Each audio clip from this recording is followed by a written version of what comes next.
Hi, welcome everyone. Let's see, we got a few people showing up here. So I'm going to kind of admit some folks here. Okay. So welcome everyone to our live panel discussion. And Jeremy, maybe you could help me kind of admit some people as they pop in. This is our live panel discussion on keeping peace alive in organizations during COVID-19. My name is Luke Wiesner, and I have the pleasure of serving as a peace builder for Pollack Peacebuilding Systems. And I am in the Central Valley of California, and I'll be hosting the discussion today. Before I introduce our panel, I want to go over some logistics of how this discussion will be structured. First of all, I want to let everyone know that we will be recording the discussion for others who can't join us today. We'd love to see your faces, but feel free to join without video if that's more comfortable for you. We have 5 really important topics to discuss today. For each topic, I will ask panel members to have a discussion on that topic, and then we will open it up for questions and discussion from the audience. We want this to be different than your typical normal webinar. We want you to be able to ask questions to the panelists face-to-face. So to accomplish this, we need your support and to have this full conversation and get to as many questions as we can. First thing I'm going to ask is that you remain on mute throughout the discussion until we ask for questions. And I'm going to ask this of our panelists too, if you could kind of just be mindful of that as well. If you want to ask a question, there should be a raise hand button at the bottom of your Zoom bar. If you can't find it, you might have to push manage participants and it'll pop up a window to the right where there'll be a raise hand button down below. Our goal here is to get through as many questions as we can, help you feel prepared and supported for managing organizations and managing people during the COVID era. There's a chance, however, we might not get to all of everyone's questions. So if you do have questions that don't get addressed today, I'm putting our peace process designer, Karis Johnston's contact information in the chat. Feel free to reach out to her contact to be able to reach out to us directly. And I would be remiss if I didn't acknowledge that we're entering a brave new world of telecommuting and Zoom technology, which we all have varying degrees of familiarity with. So I'll just appreciate all of your patience and flexibility as we all navigate through any challenges or unexpected things that might come up from navigating a new platform. So the Pollack Peacebuilding Systems, or some of you may be familiar with, is a network of 30 or more peace builders across the country and even outside the United States who are all committed to supporting peace practices in organizations worldwide. Today we have 4 members of our team who I'm very excited to introduce to you for our discussion on keeping peace during COVID. So I'll go ahead and introduce each of them and let them say hi to everyone. So first we have Jeremy Pollack, who's the founder of Pollack Peacebuilding Systems. He is a conflict resolution specialist, executive coach, and team trainer. He has a master's in conflict resolution and peace building, as well as a master's in anthropology. And he is currently a research fellow at the Stanford Center for Conflict and Negotiation at Stanford University. Welcome, Jeremy. Hi, all. Thanks. Second, we have Sherman Greene, who has a PhD in community college leadership and has more than 15 years of experience in higher education.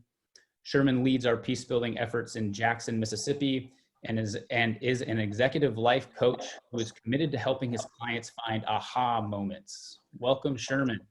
Thank you. Thank you. We also have Tony Hawkins, who has a background in psychology and an MPH in health systems management. Tony helps organizations and groups manage conflict and provides training to assist them in communicating better and managing conflict in more productive ways. Tony also works with families in conflict regarding probate and elder matters as she is on the Alabama, Georgia, and Tennessee state mediator rosters. Tony leads our peace building efforts in Birmingham and Huntsville, Alabama. Tony, welcome, Tony. Hi. And last but not least, we have Suzanne Gates, who is principal of Gates Mediation and Facilitation, based in the Denver, Boulder area of Colorado, where she also leads our peace building efforts.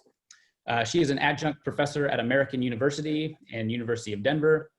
And she, I'm sorry, is that me? Okay, sorry, that's what I'm saying something. And Suzanne also works on organizational, international, and public policy issues, helping groups collaborate, resolve conflict, and make better decisions. Welcome, Suzanne. Okay, and so thank you all for being with us today to serve as our subject matter experts. We have about 90 minutes today to go over some very important topics for keeping peace during COVID. So let's dive right into our first topic. Again, I'm going to ask participants to stay on mute while our panelists do an initial discussion of the topic, and then we'll open it up for questions. Again, if you want to ask a question, please press the raise hand button at the bottom of your Zoom screen, and I'll call on you in order to the best of my abilities. If you do raise your hand and your question's already been asked, feel free to lower your hand so we can move through questions in an orderly fashion. So our first topic is taking care of yourself to be a strong leader and attending to employees' needs during times of insecurity. Jeremy, I'll kind of throw this to you to start. Organizations are in a massive transition right now due to COVID-19, and it's causing a lot of stress and anxiety for leaders and employees about whether their job is secure, about where they're going to be working tomorrow, location-wise. Jeremy, what can leaders do to take care of themselves and stay strong? Yeah, it's a good, I mean, this is a good topic, a good question. This is something that I personally was sort of struggling with at the onset of all this, because I'm, you know, it's easy to kind of go down a dark path, sort of thinking almost like a hopeless path. Like, how is this going to change things? How is it going to affect business? How is it going to affect, you know, people's lives and that kind of stuff? So, you know, I realized very early, like, if I'm going to keep my team in a positive direction, I need to get myself in a positive direction. Is there, by the way, is there like a echo? Yes. Yeah. Okay. Just to make sure, and maybe even like our panelists, if we could mute ourselves too until we want to talk, that might help. Yeah. All right. Cool. Is that better? I think that's better. Okay. Yeah. So, so one thing that I was very adamant on very early on is, like, who can I check in with as a leader? Who are my mentors? Who are my leaders? And it was important for me to get with those people so that I can get some support for myself. So that was one thing, is starting to change the story that I was going down. Just reframing things a little bit in my head. You know, there's this idea of fake it till you make it. There's a lot of research in this area of when you adopt a certain characteristic or adopt a certain posture, you can actually change the way you start thinking about things just by sort of forcing yourself to think that way. And I really had to go down the path of, you know, things are going to be all right. I need to reframe this in a certain way. And so, you know, some of my reframes on a personal level, reframe, instead of like, you know, I'm stuck inside or things are going to change. It was a reframe on a personal level to, you know, I can finally start focusing on myself and things in my home and projects that I've been procrastinating on. I can finally start focusing on that stuff. I have a little more time now. And on a societal level, I started thinking about, you know, instead of framing it in a sort of a hopeless way, I started reframing it. And, you know, this is a time for compassion. We're all in this together. We're really trying to stay indoors to help our most vulnerable communities. So really right now this is a time of kindness, a time of compassion. And by staying inside and by staying a little socially distant right now, it's an act of kindness. And if I focus on that, I feel a lot better about the situation. And I also just want to focus on the fact that it's temporary and we're all in this together and this is going to change. And so just starting to change the story was important for me. And I think for leaders to really recognize, where are you at? What stories are you telling yourself? And making sure that you've got a positive frame of mind. And if not, what kind of reframes can you start implementing? And how can you start getting support from your leadership and your mentors? So that's just a sort of a surface level suggestion. Great, thanks, Jeremy. Just want to kind of open it up to some of our other panelists to see if anyone else has any thoughts that they want to build off of Jeremy's. Yeah, if I actually I have a few sort of best practices I can go over that I think what I'll do is I'll post these on our site and email out the link to everybody. But just these are the best practices that I've implemented. But then also I pulled from some of the different websites like the CDC and the Association for Depression and Anxiety and stuff, and some of their suggestions. So I'll just go over these real fast, and I think these are really important for just keeping yourself in a good space, just on a personal level, so that you can lead your team effectively. Number one is like keeping to your normal routine, having a schedule. Number two, I think there's something to be said about a media fast. You know, so imposing maybe a limit on how much media you're watching, if at all. I've gone on a complete media fast for the last 3 days, and I'm feeling a lot better, to be honest with you, because I'm not finding a whole lot of positive stuff in the media at the moment. But, you know, giving yourself a limit, I think, is important. Keeping your space where you're working right now, and even your homes, clean and orderly, so not letting things go awry. Keeping your hygiene normal and healthy. I know I just talked to one of my clients yesterday who said he hasn't gotten out of his pajamas and he hasn't brushed his teeth for 3 days. And this is a guy that leads, you know, a multi-million-dollar business, and he's just out of his routine. And so I think it's really important, get yourself back into normal, healthy sort of hygiene, dress in normal clothes throughout the day, not your pajamas all day, that kind of stuff. Starting any new rituals that are, you know, could be kind of special for this time, you know, journal writing, exercise, that kind of thing. If you have a new project, home project, creative project, professional project you've been thinking about and just hadn't had the time for, maybe now's a good time to do it. And again, just remembering what's true. You know, number one, this is temporary. Number two, we're going to get through this. You know, we're not alone. We're sort of all in this together. This is very strange for all of us. So, like, as much as you can connect to other people and let them know how you're feeling and get how they're feeling, and just connect on a human level, super important. And then if you're able to get outdoors into nature whenever possible, take some walks, get some regular exercise, make sure your diet's in line, and just, you know, monitor your sort of drinking or intoxicants or anything like that. These are some of just best practices that I found to be pretty important for leadership. Thanks, Jeremy. You know, it really just seems like with all the uncertainty right now, we do need strong leaders right now. And I just want to throw this out there too. As we take care of ourselves, as leaders take care of themselves, employees, people that they're leading aren't necessarily doing those things as well. What can leaders do to help support employees during this time? This is for anyone, Jeremy or anyone else. Yeah, I mean, I can weigh. I mean, one thing that I frame leadership through is by attending to the basic psychological needs of employees. And there's things that organizational cultures can do to attend to those needs. And I'll just kind of name them off, and, you know, you can think about how to attend to these needs on an ongoing basis to make sure that your team is taken care of. I mean, there's these sort of 6 basic psychological needs that have been sort of researched a lot. You know, one of them is a feeling of connection. So a feeling of being cared for by people around them. And so making sure you connect with your employees on a regular basis, especially now that we're not in the offices, like connecting more often through distant technology. Safety and security is another psychological need. You know, making sure that they know how secure their job is if they need to do that. If there's any question as to that, you know, making sure that they have a safe place to work and assisting them in that if they don't. There's a psychological need called positive identity or positive self-regard. And that in an organizational sense, that has a lot to do with competence. So making sure that people feel competent in the work that they have been set out to do while they're away from the office. So, I mean, their competence levels may shift a little bit. Feeling of competence, making sure that they have the technology, they understand how to use the technology and all that stuff, so that they really can be successful from a distance. And then also the feeling of progress and growth, that things are moving forward in a positive direction. And then also stimulation, that they're being stimulated. They have enough to do. They have enough to feel stimulated by. So these are some of the important needs to sort of take care of. And again, I'll list these on our site and send them out so that you can think about how best to attend to these needs for your employees. Great, thanks. And then Tony, I want to throw it over to you. It looked like maybe you had something that you wanted to say. Well, yes, another thing I think it's important to do is to focus on those things that you actually can do and things you can actually affect. And one of those is also in taking care of your people, trying to identify what not just their emotional and psychological needs are, but in this time, are their physical needs.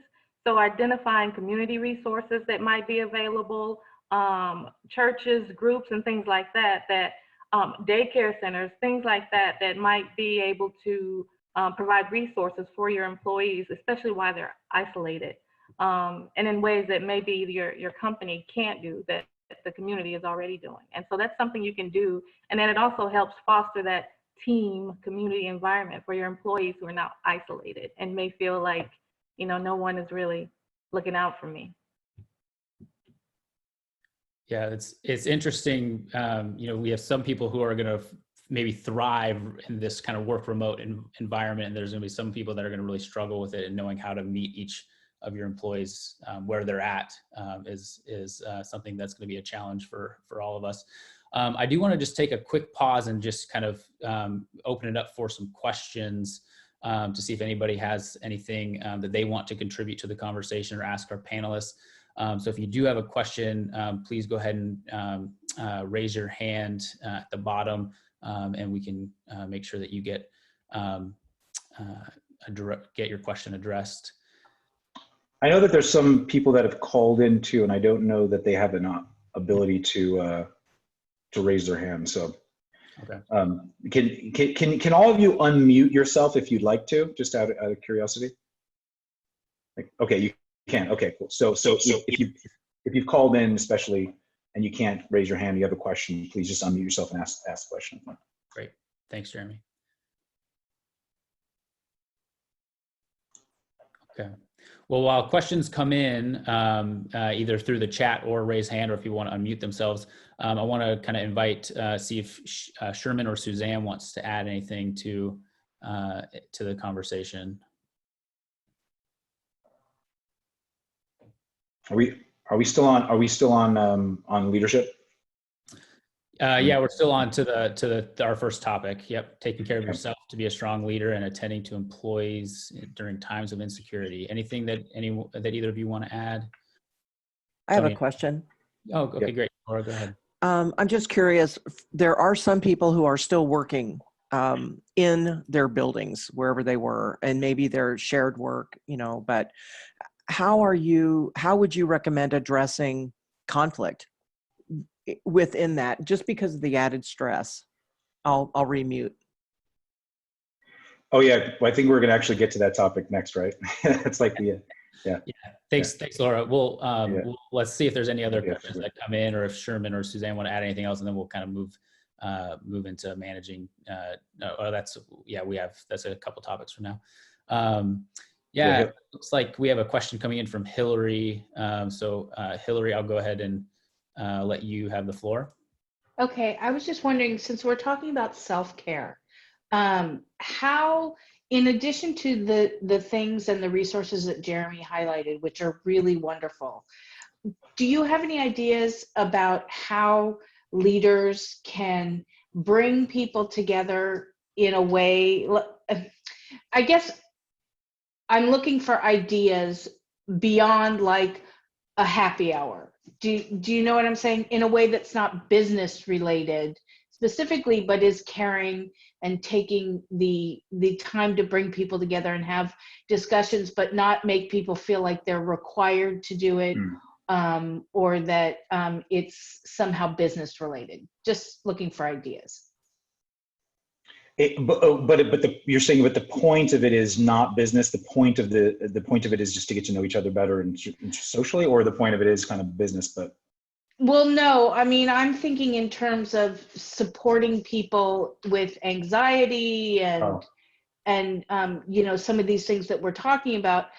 As people are into I'm talking about remote workers, as they're getting into the remote workplace, kind of environment, and some of them are not used to it, helping people deal with some of the social isolation around that, but without making it a support group or something like that. What are some ideas people have?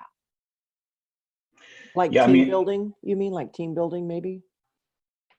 Not really with the purpose of team building, more with the purpose of caring for employees and serving whatever their needs are.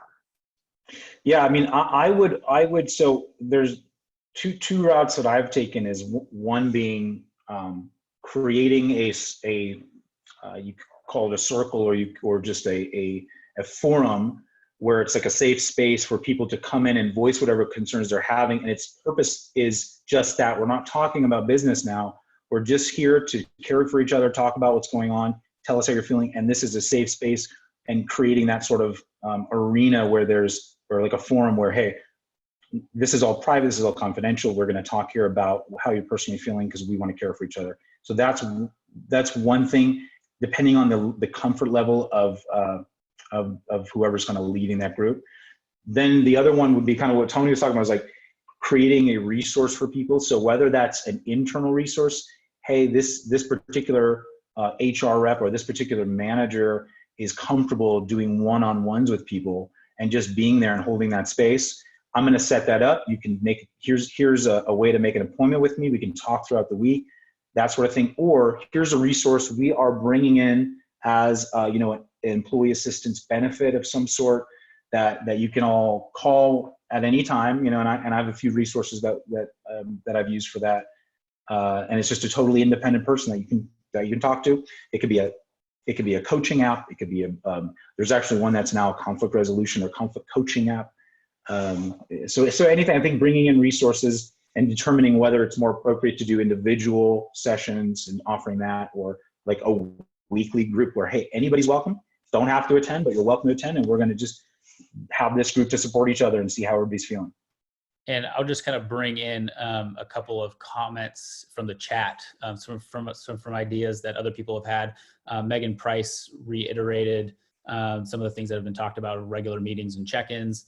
And Lexi also mentioned that some supervisors in their organization are scheduling team check-ins over Lync, which I'm not familiar with, LYNC, in the morning before lunch and at the end of the day to stay connected with employees. And Kara says that she's also seen Zoom lunches.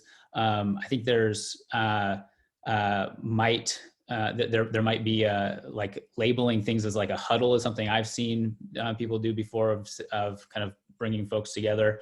So a lot of great ideas, and also a good segue into our next topic, I think, which is effective communication skills during remote work, which Suzanne, if you don't mind, I'll kind of throw it over to you. Just with working remotely is going to be new for a lot of companies. It's going to change the organizational communication. How can employees maintain effective communication when they and their team are working remotely? Yeah, so I'm sure most of us have been in offices where some people work remotely some of the time, but now that we've got almost everyone in offices working remotely, that's really different. When we're in an office, we can bump into other people in the halls or at the coffee machine, maybe in the kitchen. And that allows for a few things. So one is just maintaining and building relationships. Hey, how was your weekend? How have you been? Another is sharing information like, oh, by the way, did you hear about such and such that's happening over in marketing department or whatever? And then the third thing that allows for is nipping issues in the bud before anyone's really calling them issues and before they escalate to conflicts. So those informal, unplanned interactions are really important. And so the question is, how do we replace that informal contact when everybody's at home? And you might only think about placing a call or setting up a Zoom meeting when there's a reason, like an obvious reason, a decision to make or whatever. And so I strongly advise within any team to have regular check-in conference calls or video conferences of the whole team, even if there doesn't really seem to be anything in particular to talk about. So I'm thinking at least a weekly meeting of like a supervisor and all their direct reports, for example. And I would suggest beginning with some sort of non-task related prompt, like how are you managing during this strange and scary time, and sort of go around the room, so to speak, around the screen, hearing from each person. And, maybe allowing another round for just, hey, what's new work-wise? And another round maybe at the end of the meeting for just any issues, questions, or concerns. Just again, to try to replace that informal interaction that would normally happen in the office. Yeah, that's great. That's great. If I could add too, like, I love the idea of doing rounds and letting everybody kind of speak. I've even formalized this sometimes where I'm basically saying I'm gonna give everybody a minute, take up to a minute or take up to 2 minutes. I'm gonna time it, and I just want you to check in and just let us know how you're doing. What's on your plate? What are your challenges right now? Where are your wins? What opportunities do you have? How do you need support? Just tell us what's on your plate, personal, professional, whatever you feel comfortable with, and give each person that spot. That what you're suggesting, Jeremy, about allowing a minute or 2 minutes, that may sound restrictive, but I have experienced that as a participant, and I found it surprisingly liberating. Yeah. It's permission to take up some time. A minute is a long time to just say how you've been, what's on your mind, or share a little information. It's actually quite a bit. So it's a constructive tool, I think. Yeah. I was going to say, one thing that I was thinking about, there's a lot of opportunity for miscommunication when we're writing back and forth. So email, texting, that kind of stuff. We don't have the tone, and we don't have the body language that's really usually necessary for effective communication. So, so a lot of people, I think, sometimes will seem a little curt or a little short on their emails, and if they're just trying to be efficient, but it could be interpreted as, hey, this person's being short with me, or they're annoyed with me, or they're frustrated, or whatever. And I would just make sure that maybe there's some protocol in place so that when people feel like I'm getting a particular type of communication from some individual and it feels aggressive or abrasive, that they have a protocol in place to go to someone to talk about it and to maybe start a process of understanding or reinterpreting what that person's actually meaning.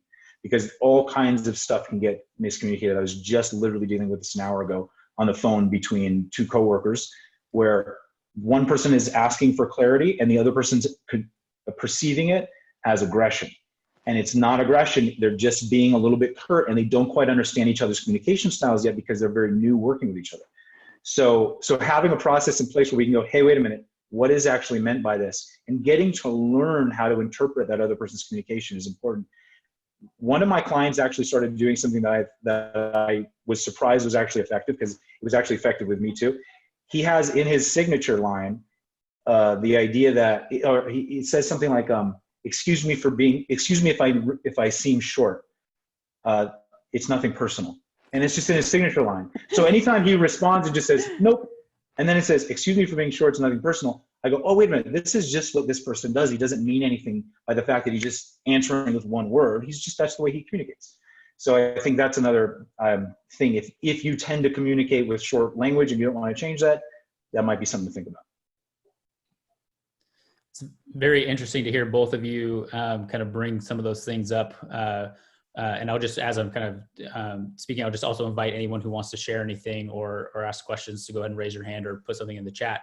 But one thing that I was noticing is there's a lot of like self-focused in both, kind of what both of you are talking about, and going around checking in how you're doing, having the self-awareness enough to put something in your signature. And something that I've seen done before as well, in those little huddle check-ins where you maybe limit it to a minute or two, is adding a component where how much of yourself do you feel like you have to give to support one of your coworkers today? Something where it's more outwardly focused as well. So that might be something to kind of throw into something like that, is how are you doing personally, and how much do you have to give to someone who might have less capacity today? Because there's a lot going on in today's day and age. So any thoughts or questions from any of the other panelists or from any of the participants? Well, I just wanted to say that, Jeremy just kind of highlighted something I was going to mention, but also in this time, this is probably the easiest time for people to be confused. And so whenever you are streamlining information, you want to make sure that you're being as simplistic as possible so that everybody can understand what is being asked from anybody. Because, you don't have that tone of voice to kind of speak to people anymore. You just have the words, you just have the emails. So in those emails, just being as simplistic as possible and making sure that everything is clear and concise, I think is really important in this time. And of course, if there are questions or concerns, just being available to answer some of those questions so that everybody is on the same page, because you don't have that same effect of having a meeting with everybody all the time. You may just have one or two people that may not get whatever you're trying to convey in a message. So just being available, I think, is important as well. Yeah. Right. You know, we're trying to basically, like, kind of building off what Suzanne said, we're trying to replace some of the sort of personal everyday communication. And how do we best do that virtually? So having as much communication as possible, even if it sometimes seems like overkill, might be okay, as long as it stays efficient. You know, so things like regular check-ins, whether they're via phone conference or via video conference like this, is important. Like she was saying, like weekly check-ins. Having some sort of communication chat boxes, open chat boxes, whether it's like through, you know, Google Suite or some other sort of project management system that you all use, that people can literally kind of communicate back and forth on a very quick basis. You know, is the more easier, this more streamlined communication can be, the better. Super important for mitigating conflict is to have open lines of communication and processes for checking in with each other when things seem to start going awry. So kind of just a follow-up question, because everyone's going to be working remotely, when do you all think is a good kind of litmus test of when do I pick up the phone and call somebody, or when do I jump on a voice call versus communicate through email? My personal preference would be, if there's an issue with email, when I feel like, is that person being snappy with me or aggressive or something like that, and I can't seem to change the feeling of the email communication, I'll probably get on the phone call with them. A lot of people don't always feel comfortable with that. So if that's the case, what I would say is, who is a designated third party that you trust in your organization, who also is trusted by that individual, where you can kind of get involved and say, hey, I'm having communication on email with this person. It doesn't seem to be going well, or they're feeling snappy or a little aggressive or abrasive. And I just want to check in with you to make sure I'm not being overly sensitive, or to make sure, like, am I seeing this correctly? Does this seem snappy to you?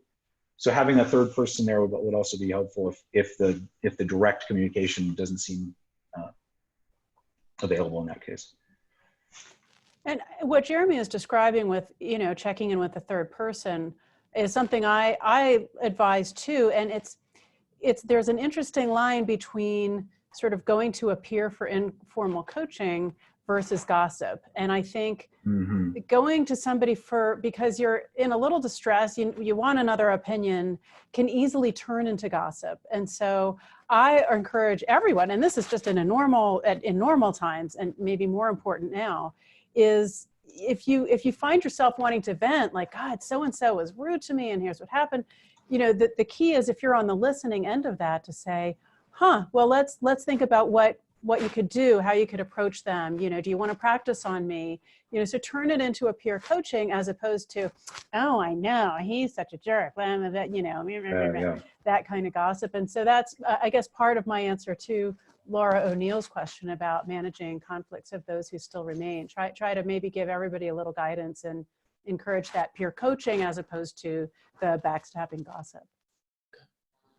How about you, Tony? It looks like you had something to say. Well, I'm just going to say that whether it's a phone call or an email, if you even think that there may be any, ambiguity about how it might be received, then you take a moment before you send it or before you make that call. Think through what it is you're really trying to communicate, your goal is in that communication, and figure out the absolute best way to get your point across. And it's much better to take that time on the front end versus later, when you know, you may have already caused a problem. So, you know, think through it, rethink it. How are they going to receive this? And in particularly, if you know the person you're communicating to, then you might kind of already know, well, they might not like the tone of this, or they might receive this a certain way. So focus on your goal in communicating, and then take the time to get it right on the front end versus the latter end. Yeah, if I could add to that, as people get to work together, they get to know who is a little bit more sensitive to certain styles of communication. And what I hear sometimes is, well, why do I have to take more time or be more sensitive to this person's, this is how I communicate with everybody. And my answer is, if you want a healthy working relationship with the person, there are certain people who are going to need a little bit more effort in just being aware of how you're communicating. You have to take a little more time to craft an email to them than you would someone else, because they may be more sensitive, and that's just the way it is. So I would just, if you are coaching an employee, just to make that sort of a normal thing. This is normal. Some people just are more sensitive, and it just takes a little bit more finesse, and that's a normal thing. So just kind of linking this back to our last topic, as leaders supporting, this is a lot of how we can help with communicating remotely. As leaders, how can people help their employees manage these types of things as well? I would say right off the bat, especially in this kind of environment where we're doing things remotely, can you make explicit yourself or whoever you feel is appropriate a very safe person to have confidential conversations with people when they have trouble? So if they don't know who to turn to, you're going to have some challenges. But if they have at least one person in the organization or even outside the organization who they feel like, hey, if I've got some trouble or I've got some communication problems or challenges, I know I can go to this person. I can trust them to remain confidential. And it's a safe space for me to voice my concerns. That's really helpful. They need to know that they have someone to support them. So whether it's you or someone in your organization that is more appropriate. And that was, it looks like echoed by Laura in the chat about having someone designated for both parties ahead of time. Yeah. So people know where to go rather than trying to figure it out when they're already stressed and not knowing how to move forward. And this kind of ties into our next topic. Is there anything else that anybody wants to add here before we move on to recognizing early signs of conflict and mitigating disputes? No, okay. So Tony, we'll turn to you on this one. Recognizing early signs of conflict and mitigating disputes is already a large challenge for organizations and people in general. And I'm just kind of wondering on your thoughts on this, Tony. During COVID and working and telecommuting, what can organizations do to stay on top of this? Well, first of all, there were probably conflicts already present before COVID-19. So in addition to dealing with those, now we have the added stressors of changes in work environment, people working from home, the stressors that come with working from home, and perhaps not being prepared or having everything in place to be able to do that effectively and efficiently. Working through new communication systems with your workplace and then even your customers, and managing, a household, children, spouses, that kind of thing. So, you kind of got this cloud of COVID and this cloud of potential conflict all around you. And at the same time, you're still trying to maintain or continue your business model. And so I say, while we're still pursuing business, why not pursue peace as well? We can utilize this time where your team members are not only being forced to share in the stresses at home and everything, but now they're doing things in their personal spaces. And so it's actually a good time to sort of isolate and focus on the conflict. And I kind of coined this today, but we can quarantine the conflict because, we're all kind of in different places. And that gives us an opportunity to work on it and work on it in a more confidential way. So it's not in the office where you've got Jeremy or Sherman or Suzanne coming in and everyone else can see, okay, they're taking Bob and Sue in the office and these people are going to help them work through their conflict. Whether it's a professional that's already in the organization or whether you seek someone from outside, this is a great time to do that because we can do it remotely, but without everyone else in the office dealing with that and working with that. And then another thing about conflict, so much of it comes from, I won't say poor communication, but I'll just say areas where communication can be improved. When you're in a personal, when you're sharing space, you use all sorts of things to help communicate. And largely we use our faces, use your hands, your shoulders, where you stand, all those sorts of things. But when we're not together, we don't have all those extra context clues to help us derive meaning from what people are saying. And so, you know, if you're fortunate, we have video so that, you know, I can see your eyes if, you know, they light up a certain way when I say something, and then that either tells me you like what I say or you identify with it. You know, so we can see that if we're on video. If we're just on the phone, I can't see those things. And so we're going to have to learn a new way of communicating such that we don't leave room for conflict and misunderstanding. And one of those things that we have to do, that we can all do individually, is don't make assumptions. Don't be so quick to jump the gun and assume meaning in things that people say. And if you're not sure, ask questions for clarity, but even be mindful of how you ask the question. Your tone, whether it's written or spoken, can be offensive to someone, even in asking the question. So think through it and try to figure out the best way to ask it where you're not offending, where they won't receive it as badgering or as you questioning their authority, those kinds of things. But don't make assumptions about what people are saying and how you perceive their tone. So what I'm saying in this is kind of look at yourself first. Before you look at what someone else is doing, kind of check yourself and think about, okay, am I being too sensitive about this? Am I reading this the right way? Is it possible that they mean this rather than that? And in doing that, what you're doing is you're going to give people the benefit of the doubt. And you're also showing grace, which is very important at a time like this. So don't make assumptions. Be very slow to take offense to things. Don't assume that people mean the words or mean to come off as bossy or any of those kinds of things. So just, you know, keep in mind that it's a stressful time for everyone. People are dealing with things at home. You're dealing with uncertainties, you know, in the banks and the financial markets and, you know, the political everywhere. So everyone is dealing with all these things. We all deal with them different ways. And so what we have to do is to try to be that person.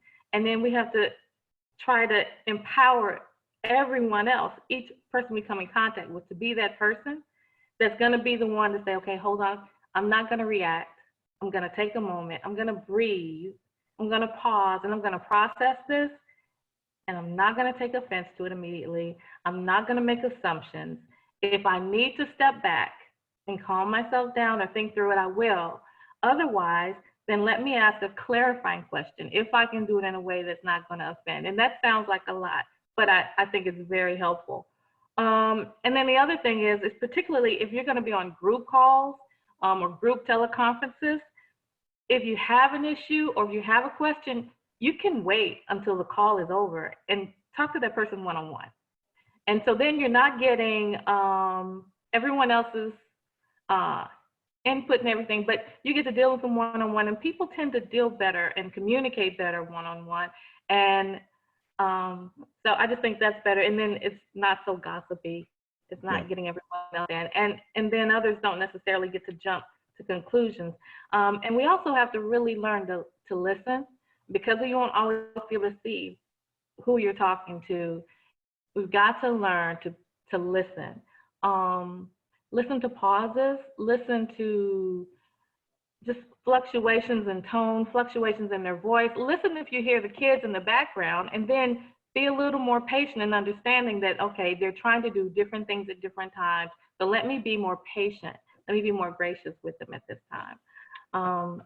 So it's really all about patience, about grace, about being a better listener, about being slow to take offense, giving people the benefit of the doubt, calling one-on-one to try to get clarification and try to talk through things.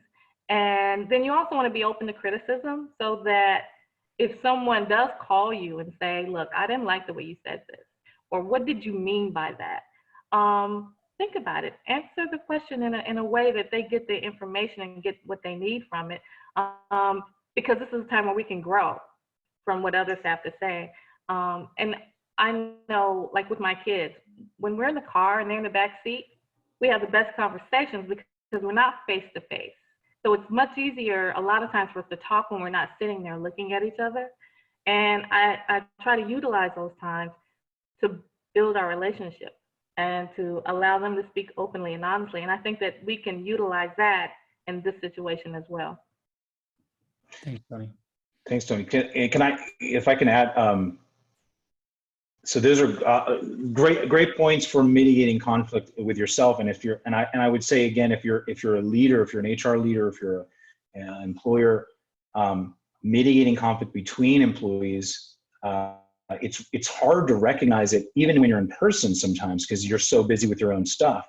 But it might be more available to recognize. Now that we're not, let's say, in the office and remotely, people can stick in their conflicts kind of privately. So again, the best, in this case, to me, the best way of mitigating conflict is preventing conflict. And how do you prevent conflict? Again, those regular check-ins with people, making sure that they know there is a designated person that they can talk to when they have a challenge, who's a safe, confidential, trusted source they can get support from. And when they feel that they can get that support, it really helps to mitigate conflict. And then the same thing with, just giving that forum, even if it's like a weekly sort of group check-in or whatever, but some sort of support and forum for them to voice concerns when it comes up. To me, that's probably the best way to mitigate, especially in this kind of circumstance. Thanks, Jeremy. And I just want to, we have a question from Hillary coming in, which I'll let her talk in just a second, but I do want to just open it up to any of our other panelists who haven't had a chance to chime in on this topic.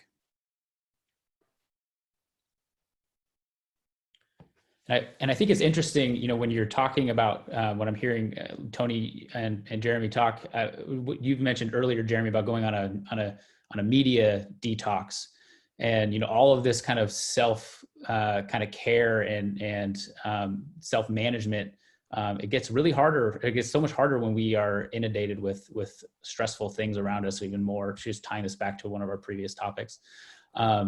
Yeah. So thank you for bringing that up. And Laura O'Neill mentioned, Ken Cloak says, ask yourself, what would I be going through if I was behaving, speaking, acting that way? Builds compassion. Yeah. So let's go ahead and bring Hillary in, who's had her hand raised. Hillary, do you want to, oops, sorry, go ahead and ask a question? Sure. So mine is a question, but it's just trying to expand the conversation a little bit, because I love what Tony said. All of those are wonderful strategies and tactics for improving communication and getting people to talk. But it also assumes that people have a certain level of self-awareness. And I think one of the things that we also want to think about is, how can we help people increase their level of self-awareness without, being pedantic, without accusing, saying you need to do this or you need to do that. I'm just wondering, I used to be in the world of learning and development, and I'm out of that world now because I found that it was largely ineffectual in terms of teaching things like emotional intelligence and whatnot. These are things that people need to work one-on-one with someone about. Yeah. And so I'm just wondering, what are your thoughts on anything I've said? I have a, Suzanne, did you have a thought? Because you're muted.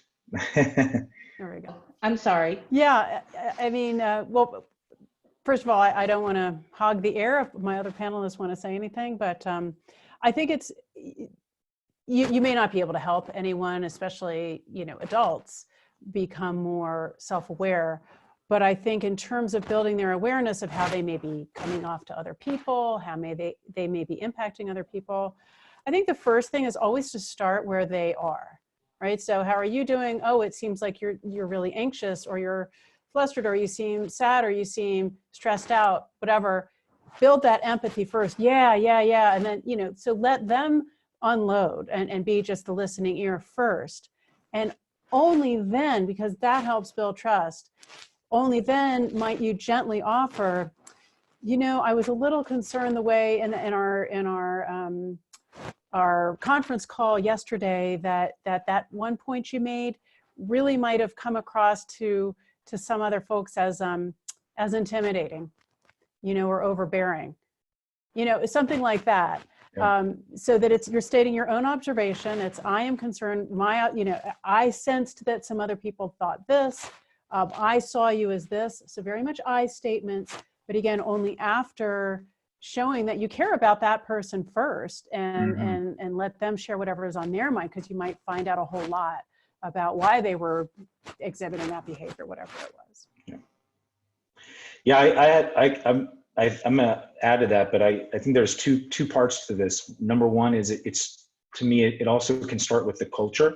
So if the culture is one in which we're saying essentially, sorry, did I mute myself? Okay, sorry. If the culture is one in which we are putting out there, hey, this is what we do. We check in with our employees. We have sessions with our employees and we ask them what's going on and we build self-awareness. That's just part of what we do in our culture. I think that's an important part, because when you single people out and go, we're gonna have a meeting with you and talk about your behavior and it's just you, then it's like, okay, now what did I do wrong, right? And my defenses go up and all that stuff. So if we have a culture where it's really about checking in with each other, I think it's a good place to start. The other place which Suzanne mentioned, which is if you're working with an individual, there is something to be said for building self-awareness as a result of the relationship between that individual and whoever is supporting them in that process. So if that person, if say I'm working with my employee or with a client or something, there's no way I'm going to get through to them until they know that I do care about them as a person. And I have to build the rapport and I have to build the trust. And only then, when I feel I have some rapport with them, then I can potentially lead them down a path of sort of like self-awareness, or just asking them what's going on with you. And hey, I heard that this happened. Is that how you perceived it? Is that what you experienced too? Because that kind of stuff. So they don't feel like it's an attack, essentially. I actually do. I have some clients that I coach that it's not their choice necessarily to be coached, but they're mandated to do it by their employer. And that's certainly not ideal for me, because it makes my job way harder. But I will do it. The only way I can do it is if I spend literally a few weeks just building rapport before I get into really asking them to make some changes or look at themselves in a deep way. Because they just won't do it otherwise. They'll just feel like I'm some doctor telling them something's wrong with them. So I think that the two parts, culture and that relationship between the support person and building some rapport. Great. And I think that just kind of highlights, Jeremy, what you're saying is that kind of addressing conflict is not something that you necessarily need to wait for conflict to happen to address. It's something that you can be actively building those relationships, preparation for those things to come up. I do, we got a couple more topics left, and I want to move on to the next one. Is there anything else? Tony, looks like maybe you have something you want to say before we move on. Yeah, I just want to say that, HR directors, leaders in business have so many other things to focus on that, to me, it's kind of a prime example of where it's good to seek help from outside the organization to come in, and they can focus all their efforts on mitigating that problem and mitigating those conflicts. And it frees up your HR leaders and your other leaders to do those other things that they need to do. Tooting the horn a little bit. That's all. Thanks, Tony. Okay, so that was recognizing early signs of conflict and mitigating disputes. Let's move to our fourth topic, which is keeping the team aligned, productive, and peaceful. And Sherman, I'll kind of toss this one over to you. We've already talked about it's hard not to check the news right now. There's a lot of distractions out there. Can you talk a little bit about keeping teams aligned, productive, and peaceful during COVID? Absolutely. So, we always want to focus on is that leaders always set the tone. They are always the ones that are the ones that's responsible for everybody. And so with the leaders being the ones that set the tone, they need to be the ones that are keeping calm, making sure that everybody is perfectly understanding what's being mandated of them, and they need to always take responsibility for the team. And with that in mind, if you create this level of trust and this level of care and concern to your team members, they are more likely to stay aligned and to be productive because they're seeing you do the same thing. And I have kind of an example to kind of share with, that kind of speaks to this. When I worked in higher ed as a director of student retention, we had a lot of changes that were going on, not as severe as this crisis that we're going through, but just in the sense of just a lot of changes going on in leadership, a lot of people retiring, just the whole thing was just being kind of wiped clean. And I had a lot of employees who were really panicked by this because they felt as though their job would be compromised. They felt as though they would not have the same resources that were available at one point in time to do what needed to be done. And they looked to me to make sure that I wasn't feeling that same pressure. And I know in this particular situation that we're going through as a country, it's really hard not to, as Jeremy said, to watch the media and not feel panicked, because it does make you feel that way. And I was able to be in that position, just being able to go to all the meetings and hear all the things that were going on. But I couldn't let my team know what was going on, and I couldn't let them see me kind of have that anxiety as well. So to ensure that everybody, felt comfortable still and was still able to work really hard and focus on what needed to be done, I just met with everybody one by one. And I know we've mentioned this several times of these topics, but meeting one-on-one is probably the most important thing that you can do to help contribute to your team, because what you are saying to your team is, I care about you, I want to focus on you, and I want you to really, really tell me how you are feeling right now. I want to be as human as possible. It breaks that barrier down from being a leader and a person that reports to the leader. It just creates the comfortability, the space to say, we're both human, and I know that. I want to talk to you and see how you're doing. I want to feel your pulse and see how you are doing. And when I was able to just sit down with each one of those team members and talk to them about their concerns, they became a different person. I saw them for who they were. I didn't see them as the person who's responsible for doing this or coordinating this or responsible for making these reservations and so forth and so on. They were a person. I heard them talk about their anxieties about they do have another job that they can lean on, but this is their main job. And if I lose this job, what am I going to do? And I want to continue to come to work and do what I'm supposed to do, but I'm hearing that these resources are going to be taken out. How is that going to happen? So as a leader, I was able to just stay in that moment and just listen to them and try to take on their concerns and try to handle them as a leader the best I could. So I guess translating into this particular situation that we're dealing with as a country, use this time to be as human as possible to your employees. Yeah. Because I know Tony said it, Jeremy said it, everybody is handling this differently. But when you are able to have that space with that person and just talk to them about their concerns, they're gonna be very productive because they know that you care about them. And not only that, they are going to feel as though you took in everything that you mentioned to them and everything that they talked to you about, and they're gonna feel that they can trust you with that. So they're going to be aligned, they're gonna trust you, and they're gonna stay just very productive, which is what you want in this time.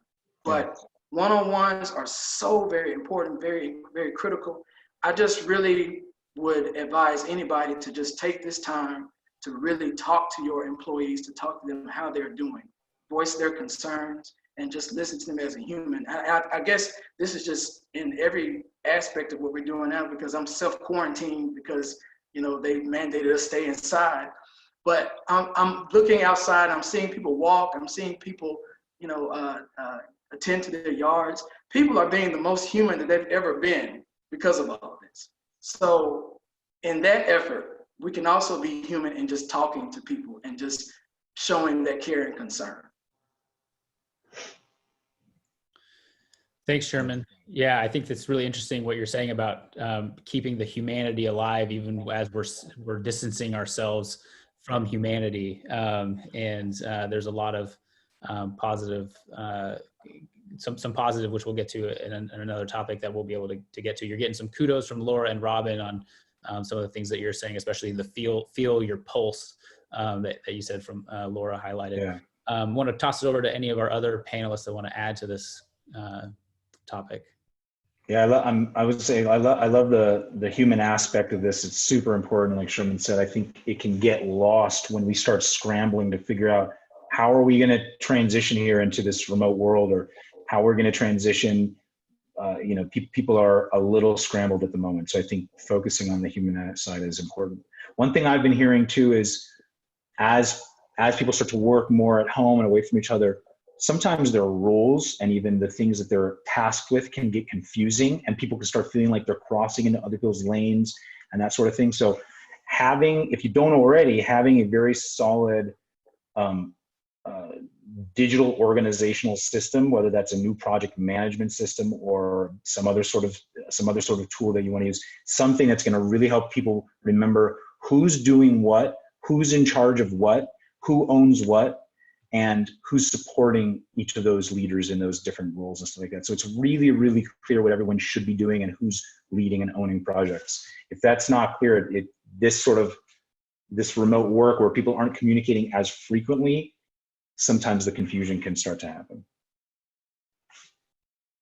So I have kind of a follow-up question for Jeremy or Sherman or the panel. And I'll also just remind anyone who wants to ask a question or chime in, feel free to raise your hand.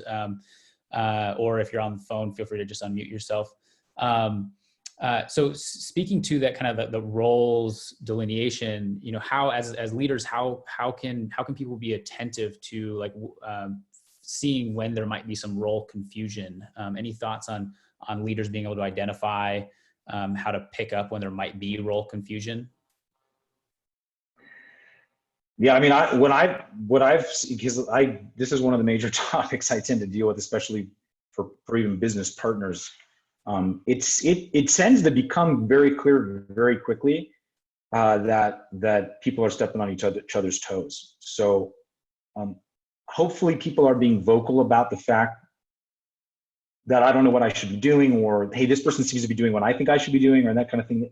If they're not being vocal, though, at least these sort of check-ins that we're talking about, doing these weekly meetings or weekly check-in or these one-on-one personal meetings, at least in those, we can really start to mitigate the conflict by hearing where people are at, because that at least should give them a space or like a safe forum to voice that kind of problem. And most times when people have somebody to spend that time with them, they are very, very comforted by that, because a lot of people don't take that time. And as Suzanne said, I mean, a minute is a long time to talk.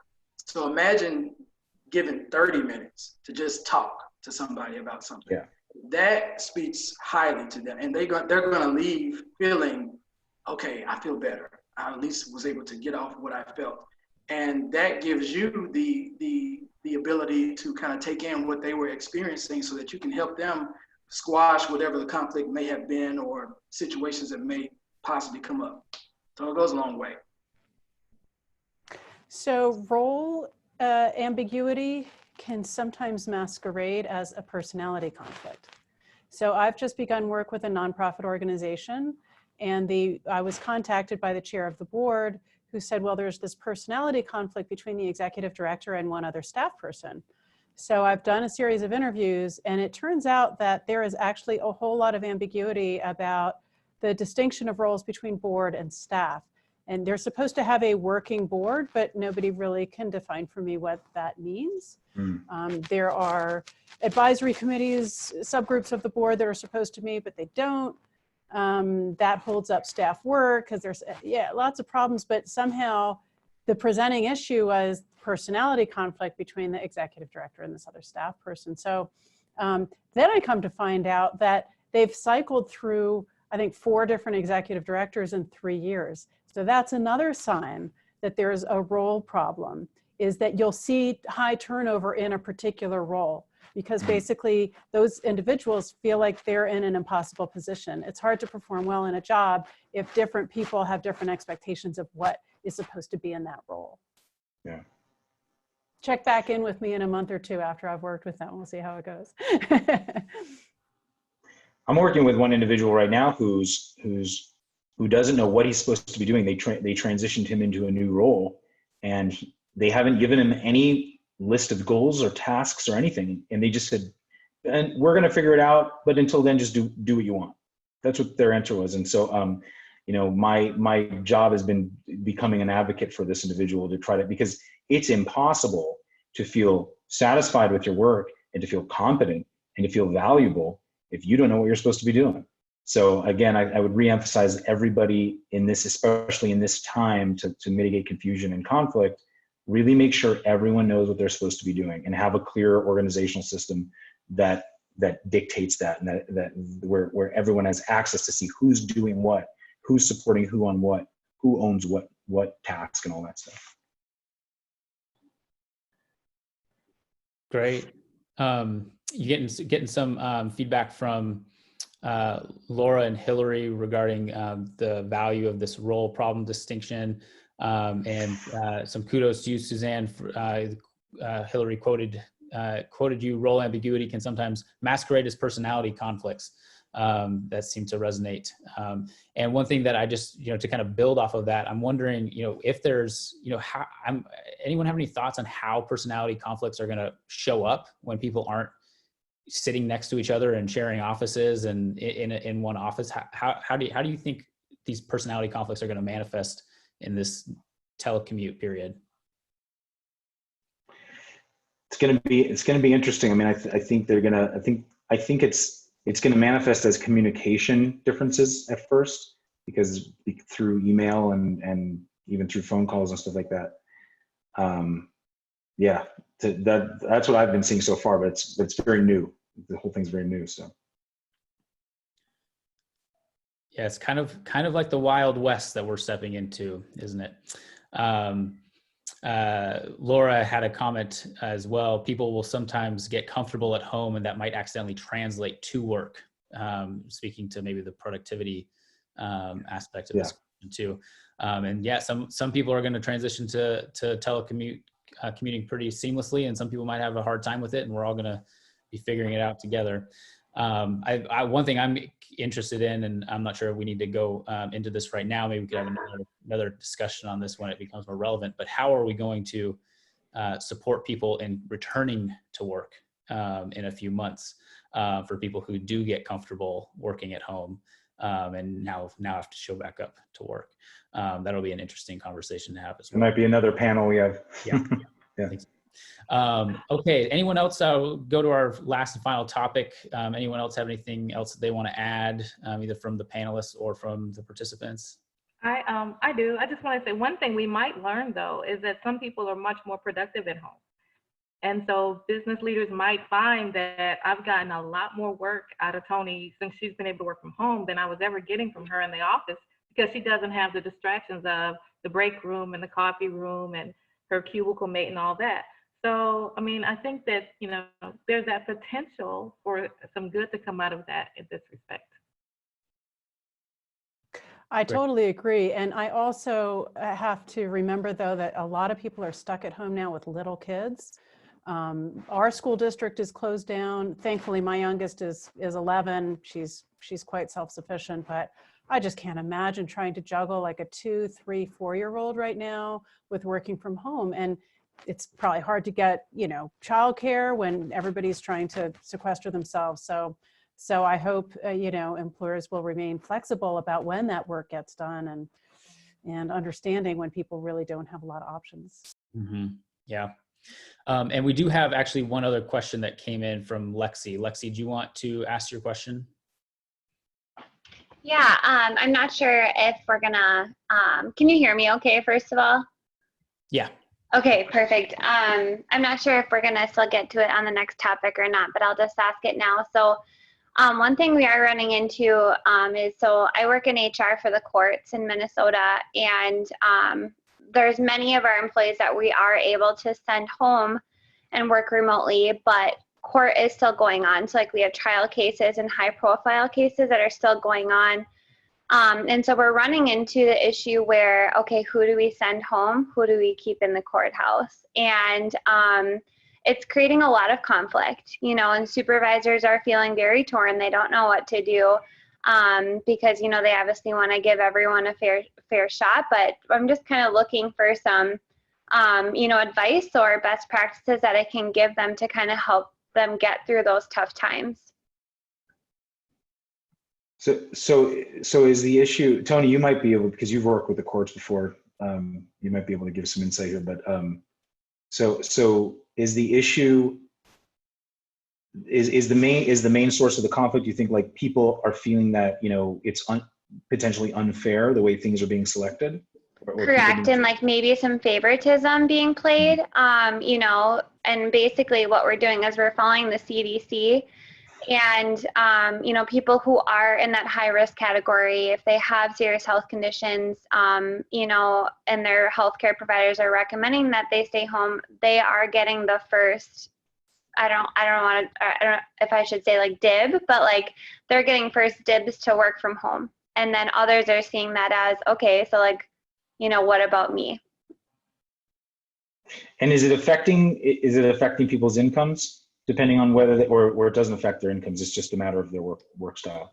Yep, nope, it's just work style. So whether they're being able to be sent home or they have to still stay in the courthouse and work with the public.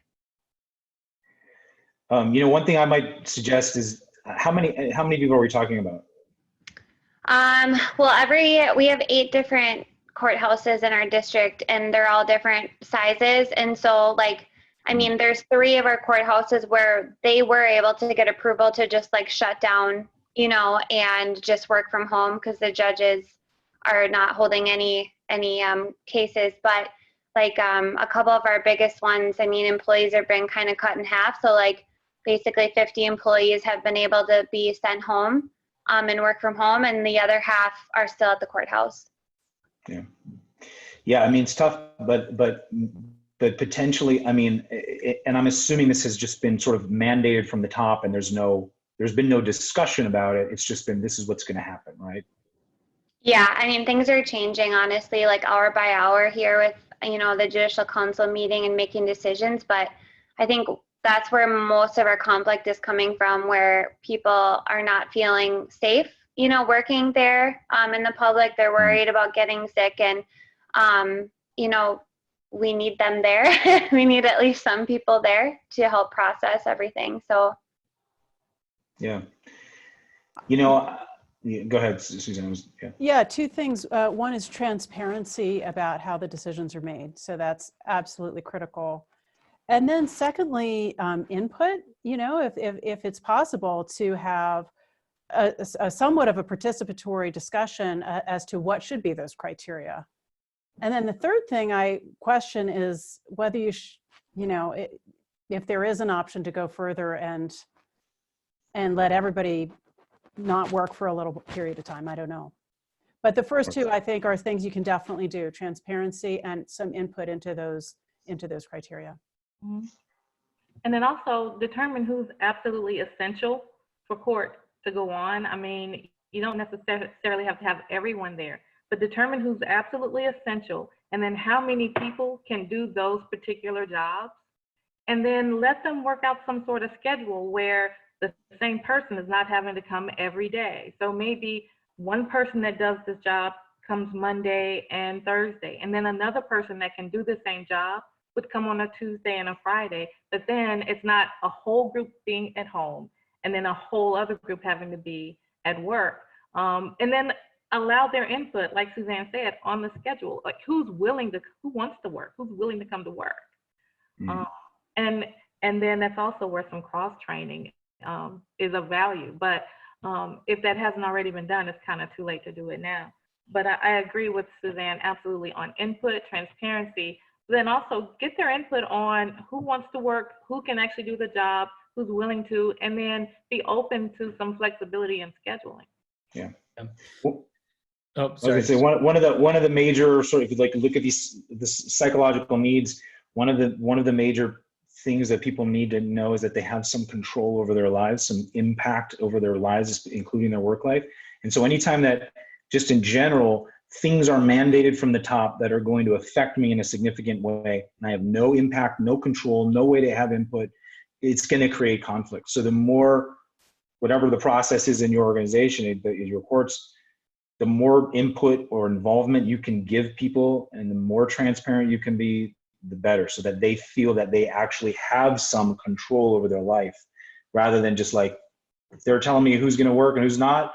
And apparently they don't care that I might get sick. They don't care about me as a person or whatever. So like that kind of thinking can create conflict.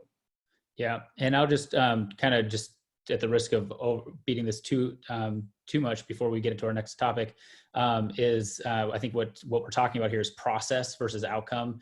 And typically people, even if they're dissatisfied with the outcome or the decision, if they feel like the process was fair or that they had some stake in influencing the process, people will usually be okay with the outcome, even if it's not their favorite, rather than being dictated to them. So just kind of label that from what Tony, Jeremy, and Suzanne were saying. So we got about 15 minutes left, and I wanted to make sure we have some time for this topic to make sure that while it's not all about what's going wrong, we can kind of turn it into where some opportunities are. So this final topic that we have is transforming this crisis into an opportunity for innovation and creative problem solving. And Tony, I'll kind of let you take the lead on this. And as conflict professionals, we're always looking for trying to find ways to find the opportunity. But in this crisis, in this COVID crisis, where can organizations, leaders, and employees turn to find opportunities? So if you haven't already, then now I'm sure you've gathered the importance of having a business continuity plan. And there are experts that do that. I'm not one of them, however, but they're those people that are going to help you to make sure that your employees can work from home, that they have the tools, they have the laptops, Wi-Fi, all those systems things that you need for your business to continue. So that's one area for improvement and innovation that will become very obvious to a lot of companies as this thing progresses, is that we have not prepared properly technologically with regards to logistics, with regards to our processes, and then even with regards to our people and how we take care of them. So taking this time to look at how can I improve as a leader, as whether I'm in HR or whatever, or whether I have a small group of, how can I improve? What can I have done to make things better in a situation like this? Because this isn't going to be the last time we're in a situation like this. And so aside from focusing on, like I said, those logistical matters, those processes matters, those technological matters, and then even in dealing with your customers, focus on how you can improve your relationships with your employees, how you can best meet their professional needs, and especially now while they're having to work under these, very difficult, trying times, where they're having to work at home or in other places, or where you have skeleton crews basically in the office. What are the things that I can do to best meet their needs? And the absolute best way to figure that out is to ask them, talk to them. Like Sherman said, like we've all said throughout this thing, talk to your people, ask them, what could I have done better? What do you need? Do you understand what I need from you? What can I get you so that you can fulfill the needs that I have for you in terms of the work that I need from you? But ask them. And the other thing is that, all experts don't necessarily come from outside of your company walls. You've got experts right there within your walls, so that as you're trying to use this time to improve your processes and improve the way you do things, ask the people that are doing those jobs, because they've been doing it and they know some things that you may never have even thought of. And so what this does, one, it gets you good information, but you also make them feel valued, and you make them feel, I am an important part of this team, and what I say matters. And, I've been doing this for a long time, and now they see that there's some value, there's some things that I can add to it. So it makes them feel like more part of a team, and then more a part of this work community, which is so important now when we're isolated in our homes, that you still feel like you're part of a community. And we spend so much time working, whether it's at home, working remotely, or in a workspace. We spend lots of time working. So these relationships really do matter. And then the other thing I think is good to do, and you could do it now, even if everyone's working remotely, but consider using multidisciplinary teams to solve problems within your workplace. And so, you'd have someone from administration, someone from HR, and someone from all the different levels. and put multidisciplinary teams together to solve these problems. Don't automatically make the person that's in administration or in leadership the leader of that team. Allow that team to communicate and decide who their leader is going to be, and then you task them with things. And you're going to get all kinds of different new approaches to things that you may never have come up with before if you only got your information from the people at the top or from people outside. But this is another way, I think, of improving your processes, better being prepared for the next big event that comes along, but then also getting your team members to feel like we're part of a team, we're part of this community, they care about me, and that's going to build a sense of loyalty that is priceless in this day and time. And I think it's going to improve employee satisfaction, whether they are in a brick and mortar or whether they're working out of their home. Yeah. Great. Thanks, Tony. Any other panelists want to talk about or have any ideas on places where we can find opportunities here? I mean, I love this idea of involving the experts, the people that work on these things every day, and bringing them in and saying, how can we improve this process now that we're changing?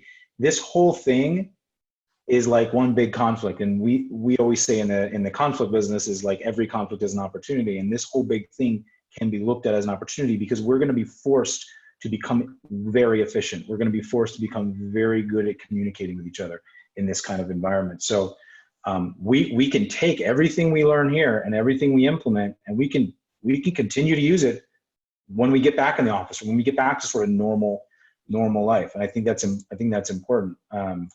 So yeah, I mean, even the thing we're talking about, like checking in regularly, having these weekly meetings, or having, quarterly, one-on-ones, not as a review of performance, but just, hey, how are you doing? And by the way, how am I doing as a leader? How's the organization doing? What do you feel like? And just checking in like that, those kinds of processes, if you do them now, you might find, hey, this is something we should be implementing all the time. So this might just force some really like better practices or improved practices that the company just adopts. I think it's probably just to normalize this. I would imagine anyone on this call is probably doing at least one thing differently, or that they weren't expecting to be doing this week and last week than they thought they would be doing, or part of their normal schedule. And with that comes a lot of opportunity for new things, new initiatives, but also new leaders, for people to step up and say, I'm gonna support and take charge in different areas. So thanks, Jeremy and Tony, for leading that on, talking about opportunity for us all. We're about 5 minutes away from our closing. I want to open it up for anyone who has any closing comments from our panelists or from our folks who joined us today. I could just reiterate, focusing on a few of the basic needs from employees. This is just in general best practice, but I think especially now as people feel a little bit more insecure, they feel a little bit more stressed potentially. Some people might like working home, but some people might feel more stressed, not only because they're afraid of like getting sick, but just afraid of their job security, or afraid of like not being as effective as they normally could. So during these times, just remembering people need to feel that they matter, that they're valued. People need to feel that they have the tools to be successful, and people need to feel that they have some security. So if you just focus on those like sort of three needs, hey, how do we make sure people feel cared about? How do we make sure they have the tools necessary to do their jobs well? And how do they make sure that they feel secure and safe? Because otherwise they can't do their job effectively. Those three things, if we just focused on those, I think would be really helpful, especially now during times of stress.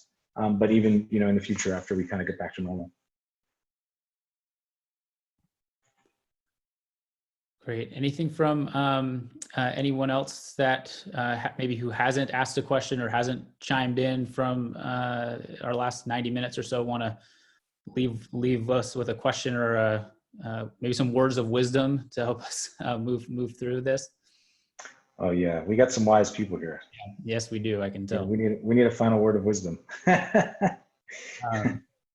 Well, I can kind of just summarize some things. Also want to just let you know that Pollack Peacebuilding Systems, Jeremy, leading us in this discussion. Thank you for putting this on. The Pollack Peacebuilding team is committed to meeting the adaptive needs of the time that you might be experiencing, and we're flexible to work with you in creative ways. So think of us as a resource as we all kind of move through the uncertainty of what today holds and what tomorrow holds and what next week holds. If you do have additional questions or things that have come up after this discussion that you're like, you know what, I really want some more information on this, or need some support on this area, didn't have time or didn't find the energy to get this into this conversation, please reach out to Karis Johnston. Her contact information is in the chat. I just posted it a few comments ago. We'd be happy to get back to you as soon as we can. I want to be respectful of everyone's time, but thank you all for joining us today and spending some time, and thank you to the panelists who gave their time to be with us. And I'll just wish all of you well, and be safe, be healthy, and be caring to yourself and to your team, and be resources for each other. This is a time where we're all being distanced apart. We got to find ways to get back together. So thank you all for joining us, and I think we can end the recording. Thank you. Thanks all.